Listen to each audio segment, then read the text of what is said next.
राजकीय विधि महाविद्यालय बूंदी में आप सभी का स्वागत है। Myself Indrachand Kumawat, assistant professor, government law college Bundi. पिछले वीडियो में हमने सिविल प्रक्रिया संहिता 1908 के आदेश 5 तथा धारा 27 व धारा 29 का अध्ययन किया था। आज हम निष्पादन एग्जीक्यूशन के विषय में अध्ययन करेंगे। निष्पादन के बारे में प्रावधान सिविल प्रक्रिया संहिता 1908 की धारा 36 से धारा 74 के 74 एवं आदेश 21 के तहत किए गए हैं। तो निष्पादन के बारे में प्रावधान सिविल प्रक्रिया संहिता 1908 की धारा 36 से धारा 74 के अंतर्गत तथा आदेश 21 के तहत किए गए हैं। आपराधिक मामलों में जब अभियुक्त को दोषित करके उसे कारावास या जुर्माने से दंडित किया जाता है, तब न्यायालय द्वारा निर्णय सुनाते ही निर्णय का निष्पादन दोषित व्यक्ति को कारागार में भेजकर किया जाता है। तो आपराधिक विधि तथा सिविल विधि दोनों में निर्णय के निष्पादन की प्रक्रिया अलग अलग है।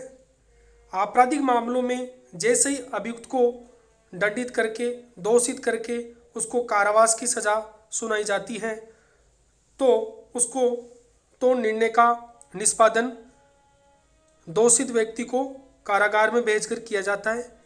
यदि अपराधी को केवल जुर्माने से दंडित किया जाता है और यदि अपराधी को केवल जुर्माने से ही दंडित किया जाता है, तब जुर्माने की अदायगी भी निर्णय के तुरंत पश्चात अभियुक्त व्यक्ति से करवाई जाती है। तो आपराधिक मामलों में निर्णय के निष्पादन की प्रक्रिया अलग है तथा सिविल मामलों में निर्णय डिक्री या आदेश के निष्पादन की प्रक्रिया अलग बताई गई है। आपराधिक मामलों में निर्णय की निष्पादन की जो प्रक्रिया है वो प्रक्रिया लंबी प्रक्रिया से गुजरना नहीं पड़ता। जैसे ही अभियुक्त को दोषित करके सजा सुनाई जाती है तो उसको तुरंत कारागार में भेजकर निर्णय का निष्पादन कराया जाता है। सिविल मामलों में न्यायालय द्वारा पारित निर्णय डिक्री या आदेश का निष्पादन साधारणतः निर्णय के तुरंत पश्चात नहीं करवाया जाता। तुरंत नहीं करवाया जाता। डिक्रीदार को डिक्री या आदेश के निष्पादन के लिए न्यायालय में आवेदन करना होता है। डिक्री के निष्पादन के लिए डिक्रीदार को न्यायालय में परिसीमा अधिनियम 1963 में विहित अवधि के दौरान निष्पादन के लिए उसको आवेदन करना होता है। डिक्रीदार के आवेदन करने के उपरांत न्यायालय डिक्री या आदेश के निष्पादन की कार्रवाई करता है। तो डिक्रीदार जैसे ही न्यायालय में डिक्री आदेश या निर्णय के निष्पादन के लिए आवेदन प्रस्तुत करता है, उसके उपरांत न्यायालय डिक्री के निष्पादन की कार्रवाई करता है। डिक्री के निष्पादन का अर्थ, डिक्री के निष्पादन का क्या अर्थ होता है? तो निष्पादन का हम दूसरे शब्दों में क्रियान्वयन भी कह सकते हैं। निष्पादन का तात्पर्य उस प्रक्रिया से है जिससे न्यायालय द्वारा पारित डिक्री या आदेश का परिवर्तन होता है। तो निष्पादन का तात्पर्य उस पूरी प्रक्रिया से जिससे न्यायालय द्वारा पारित डिक्री या आदेश का परिवर्तन होता है। ऐसा परिवर्तन न्यायालय की एक प्रक्रिया के माध्यम से होता है। तो निष्पादन का साधारणतः ये अर्थ होता है जो डिक्री सिविल न्यायालय ने पारित की है उस डिक्री को परिवर्तन करवाने को ही निष्पादन कहते हैं। उस डिक्री का न्यायालय के माध्यम से डिक्री को परिवर्तन करवाना ही डिक्री का निष्पादन कहलाता है। धारा 36 आदेशों का लागू होना। तो धारा 36 में महत्वपूर्ण प्रावधान किया गया है और धारा 36 में इस बात का उद्बंध करती है कि डिक्री के निष्पादन से संबंधित जो भी उपबंध दिए गए हैं वह आदेश के निष्पादन पर भी लागू होंगे। तो धारा 36 में ये महत्वपूर्ण प्रावधान किए गए हैं कि डिक्री के निष्पादन से संबंधित जो भी उपबंध है वह आदेश के निष्पादन पर भी लागू होंगे। तो आदेशों का निष्पादन किस प्रकार किया जाएगा? जिस प्रकार से डिक्री का निष्पादन किया जाएगा उसी प्रकार से आदेशों का निष्पादन भी न्यायालय द्वारा किया जाएगा। इसका उल्लेख धारा 36 में किया गया है। निष्पादन के प्रकार, निष्पादन कितने प्रकार से करवाया जा सकता है? तो सामान्यतः निष्पादन 2 प्रकार से करवाया जाता है। प्रथम, निर्णीत ऋणी के विरुद्ध व्यक्तिगत कार्रवाई करके। प्रथम, निर्णीत ऋणी के विरुद्ध व्यक्तिगत कार्रवाई करके। दूसरा, निर्णीत ऋणी के संपत्ति के विरुद्ध कार्रवाई करके। निर्णीत ऋणी किसे कहते हैं या डिक्रीदार किसे कहते हैं, इसके अर्थ को भी समझना आवश्यक है। तो न्यायालय द्वारा जिस पक्षकार के पक्ष में डिक्री पारित की जाती है उसको डिक्रीदार कहते हैं, तथा जिसके विरुद्ध डिक्री पारित की जाती है उसको निर्णीत ऋणी कहा जाता है। तो निष्पादन साधारणतः 2 प्रकार से किया जाता है। प्रथम, निर्णीत ऋणी के विरुद्ध व्यक्तिगत कार्रवाई करके। दूसरा, निर्णीत ऋणी की संपत्ति के विरुद्ध कार्रवाई करके। तो प्रथम, निर्णीत ऋणी के विरुद्ध व्यक्तिगत कार्रवाई करके। इसका तात्पर्य है कि निर्णीत ऋणी को बंदी बनाया जाएगा और सिविल जेल में रखा जाएगा। इसके तहत निर्णीत ऋणी को बंदी बनाया जाएगा और उसको सिविल जेल में रखा जाएगा। इस प्रकार निर्णीत ऋणी को जेल में भेजकर उसके ऊपर दबाव डाला जाता है जिससे कि वह डिक्री की शर्तों का पालन करे। तो निर्णीत ऋणी के विरुद्ध व्यक्तिगत कार्रवाई से तात्पर्य है निर्णीत ऋणी को बंदी बनाकर उसे सिविल जेल में रखा जाएगा जिससे निर्णीत ऋणी पर दबाव बन सके और वह डिक्री की शर्तों का पालन कर सके। दूसरा जो निष्पादन का प्रकार बताया वह है निर्णीत ऋणी की संपत्ति के विरुद्ध कार्रवाई करके। एक तो निर्णीत ऋणी की व्यक्तिगत कार्रवाई जिसके तहत उसको सिविल जेल में भेजा जाता है। दूसरा, निर्णीत ऋणी की संपत्ति के विरुद्ध कार्रवाई करके। इसका तात्पर्य निर्णीत ऋणी की संपत्ति को कुर्क करके बेचा जाएगा और जो विक्रय मूल्य उससे प्राप्त होगा उससे डिक्री के पैसों का भुगतान किया जाएगा। तो निर्णीत ऋणी की संपत्ति की विरुद्ध कार्रवाई से तात्पर्य निर्णीत ऋणी की संपत्ति की कुर्की करके उसको बेचना है और प्राप्त विक्रय मूल्य से डिक्री के पैसों का भुगतान किया जाता है। तो निष्पादन 2 प्रकार से करवाया जाता है। प्रथम, निर्णीत ऋणी के विरुद्ध व्यक्तिगत कार्रवाई करके जिसके तहत निर्णीत ऋणी को सिविल कारागार में भेजा जाता है। दूसरा, निर्णीत ऋणी की संपत्ति के विरुद्ध कार्रवाई करके जिसके तहत निर्णीत ऋणी की संपत्ति की कुर्की की जाती है तथा उसको विक्रय किया जाता है तथा प्राप्त पैसे से डिक्री का भुगतान किया जाता है। निष्पादन की डिक्री, जहां निष्पादन की डिक्री से तात्पर्य उस डिक्री से जिसका निष्पादन किया जाएगा। जिस डिक्री का निष्पादन किया जाना है उसको निष्पादन की डिक्री कहते हैं।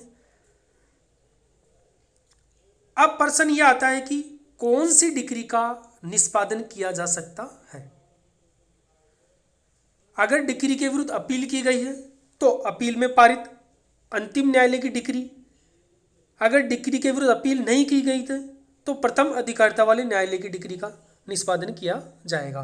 तो कौन सी डिक्री का निष्पादन किया जाएगा? यदि प्रारंभिक अधिकारिता वाले न्यायालय ने कोई डिक्री पारित की गई है और उस डिक्री के विरुद्ध कोई अपील संसित की गई है तो अपील में पारित अंतिम न्यायालय की डिक्री का निष्पादन किया जाएगा। और यदि उसकी अपील नहीं की गई है तो प्रारंभिक अधिकारिता वाले न्यायालय द्वारा पारित डिक्री का निष्पादन किया जाएगा। निष्पादन कौन करा सकता है? डिक्री का निष्पादन कौन करा सकता है? साधारणतः डिक्री का निष्पादन डिक्रीदार द्वारा करवाया जाता है। तो सामान्यतः तो डिक्री का निष्पादन डिक्रीदार द्वारा किया जाता है, परंतु यदि डिक्रीदार द्वारा डिक्री का अंतरण कर दिया गया है, यदि डिक्री का अंतरण कर दिया गया है वहाँ फिर डिक्री का निष्पादन के लिए आवेदन अंतरित कर सकता है। इसी प्रकार यदि डिक्री एक से अधिक पक्षकारों में संयुक्त रूप से पारित की गई है तो उनमें से कोई भी एक व्यक्ति डिक्री के निष्पादन के लिए आवेदन दे सकता है। और यदि डिक्रीदार की मृत्यु हो जाती है वहां पर डिक्री के निष्पादन के आवेदन उसका विधिक प्रतिनिधि दे सकता है। तो निष्पादन के लिए आवेदन, सामान्यतः निष्पादन के लिए आवेदन डिक्रीदार द्वारा किया जाता है। यदि डिक्रीदार की मृत्यु हो जाए तो उसका विधिक प्रतिनिधि निष्पादन के लिए आवेदन कर सकता है। और यदि डिक्री संयुक्त रूप से डिक्री अगर पारित की गई है तो उनमें से कोई एक व्यक्ति डिक्री का निष्पादन करवा सकता है। और यदि डिक्री अंतरित कर दी गई है तो अंतरित द्वारा डिक्री के निष्पादन के लिए न्यायालय में आवेदन किया जा सकता है। अब महत्वपूर्ण प्रश्न आता है कि किसके विरुद्ध निष्पादन के लिए आवेदन किया जाएगा, किसके विरुद्ध डिक्री के निष्पादन के लिए आवेदन किया जाएगा। तो साधारणतः तो निर्णीत ऋणी के, यदि निर्णीत ऋणी जीवित है तो निष्पादन का आवेदन उसके विरुद्ध ही किया जाएगा। यदि निर्णीत ऋणी जीवित है तो निष्पादन का आवेदन उसके विरुद्ध किया जाएगा। और यदि निर्णीत ऋणी की मृत्यु हो गई है तो निष्पादन का आवेदन उसके विधिक प्रतिनिधियों के विरुद्ध किया जाएगा। यदि निर्णीत ऋणी जीवित है तो डिक्री का निष्पादन निर्णीत ऋणी के विरुद्ध किया जाएगा। और यदि निर्णीत ऋणी की मृत्यु हो गई है तो डिक्री का निष्पादन उसके विधिक प्रतिनिधि के विरुद्ध किया जाएगा। परंतु यहाँ एक ध्यान देने योग्य बात यह है कि डिक्री का निष्पादन मृतक निर्णीत ऋणी के विधिक प्रतिनिधि के विरुद्ध कराया जाता है तो उसके विरुद्ध कोई व्यक्तिगत कार्रवाई नहीं की जाएगी। यदि डिक्री का निष्पादन निर्णीत ऋणी के विधिक प्रतिनिधित्व के विरुद्ध करवाया जाता है तो उनके विरुद्ध व्यक्तिगत कार्रवाई नहीं की जा सकती, अर्थात उनको सिविल कारागार में नहीं भेजा जा सकता है। उनके विरुद्ध संपत्ति के विरुद्ध कार्रवाई करके ही डिक्री का निष्पादन कराया जा सकता है। दूसरे शब्दों में विधिक प्रतिनिधि की संपत्ति के विरुद्ध ही कार्रवाई की जा सकती है, उनके विरुद्ध व्यक्तिगत कार्रवाई नहीं की जा सकती। और इस संबंध में प्रावधान सिविल प्रक्रिया संहिता की धारा 50 में दिए गए। धारा 50 के अनुसार जहाँ डिक्री विधिक प्रतिनिधि के विरुद्ध निष्पादित की जाती है वहाँ वह मृतक की संपत्ति के उस परिणाम तक ही दायी होगा, वहाँ वह मृतक की उस संपत्ति के परिणाम तक ही दायी होगा जितने परिणाम तक संपत्ति उसके हाथ में आई है और जो सामयिक रूप से व्यनित नहीं की गई है। तो धारा 50 में ये उपबंध किए गए कि निर्णीत ऋणी की यदि डिक्री का निष्पादन विधिक प्रतिनिधि के विरुद्ध करवाया जाता है तो विधिक प्रतिनिधि की कौन सी संपत्ति या कितनी संपत्ति उसकी कुर्क की जा सकती है, इसके अनुसार मृतक की संपत्ति के उस परिणाम तक ही विधिक प्रतिनिधि दायी होगा जितने परिणाम तक वह संपत्ति विधिक प्रतिनिधि के हाथ में आई है और सामयिक रूप से वह व्यनित नहीं की गई है। निष्पादन की सूचना, क्या निष्पादन के बारे में सूचना दिया जाना आवश्यक है? सामान्यतः निष्पादन की सूचना दिया जाना आवश्यक नहीं है। और निष्पादन की सूचना दिए जाने के संबंध में प्रावधान सिविल प्रक्रिया संहिता के आदेश 21 तथा नियम 22 में दिए गए हैं, जिसके अनुसार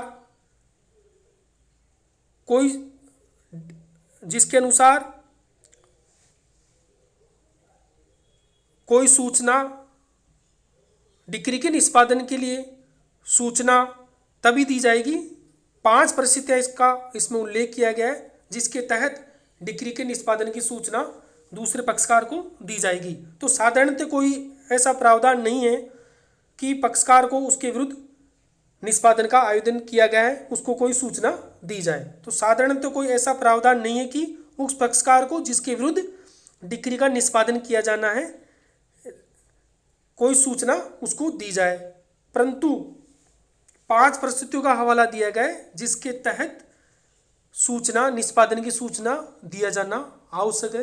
अतः 5 परिस्थितियों के तहत ही निष्पादन की सूचना दूसरे पक्षकार को दिया जाना आवश्यक है, और साधारणतः निष्पादन की सूचना दिया जाना आवश्यक नहीं है, परंतु निम्नलिखित 5 परिस्थितियों में निष्पादन की सूचना दिया जाना आवश्यक है। प्रथम परिस्थिति, जहां निष्पादन का प्रार्थना पत्र डिक्री की तारीख से 2 वर्ष के बाद किया गया हो। यदि निष्पादन का प्रार्थना पत्र न्यायालय में डिक्री की तारीख से 2 वर्ष के बाद किया गया है तो ही निष्पादन की सूचना दिया जाना आवश्यक है। दूसरा, जहां निष्पादन का आवेदन मृतक निर्णीत ऋणी के विधिक प्रतिनिधि के विरुद्ध किया जाना है। यदि निष्पादन का आवेदन निर्णीत ऋणी के विधिक प्रतिनिधि के विरुद्ध किया जाना है तब भी निष्पादन की सूचना दिया जाना आवश्यक है। तीसरा, यूनाइटेड किंगडम या किसी अन्य व्यक्तिकारी राज्य क्षेत्र के न्यायालय द्वारा पारित डिक्री के संबंध में निष्पादन की सूचना दिया जाना आवश्यक है। चौथा, जहां डिक्री धन के भुगतान के लिए और निष्पादन निर्णीत ऋणी के विरुद्ध व्यक्तिगत कार्रवाई से संबंधित है वहां पर निष्पादन की सूचना दिया जाना आवश्यक है। पांचवा, जहां डिक्रीदार का हित अंतरित कर दिया गया है वहां निष्पादन की सूचना दूसरे पक्षकार अर्थात निर्णीत ऋणी को दिया जाना आवश्यक है। अतः साधारणतः निष्पादन की सूचना दिया जाना आवश्यक नहीं है, परंतु आदेश 21 नियम 22 में 5 परिस्थितियों का हवाला दिया गया है जिसके तहत पक्षकार को निष्पादन की सूचना दिया जाना आवश्यक है। धारा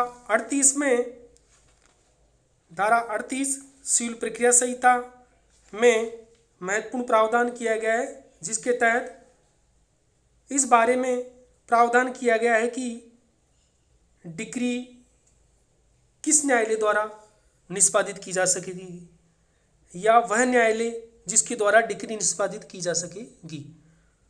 तो धारा 38 में वह न्यायालय जिसके द्वारा डिक्री निष्पादित की जा सकेगी इस बारे में प्रावधान किया गया है। धारा 38 के अनुसार डिक्री या तो उसे पारित करने वाले न्यायालय द्वारा या उस न्यायालय द्वारा जिसे वह निष्पादन के लिए भेजी गई है निष्पादित की जा सकेगी। तो डिक्री किस न्यायालय द्वारा निष्पादित की जा सकेगी?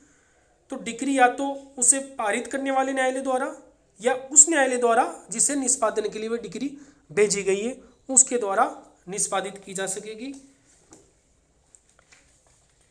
अगले वीडियो में हम सिविल प्रक्रिया संहिता 1908 की धारा के विषय में अध्ययन करेंगे। धारा 60 में इस संबंध में उपबंध किया गया है कि कौन सी संपत्ति डिक्री के निष्पादन में कुर्क और विक्रय की जा सकेगी। तो नेक्स्ट वीडियो में हम धारा 60 का अध्ययन करेंगे। Thank you.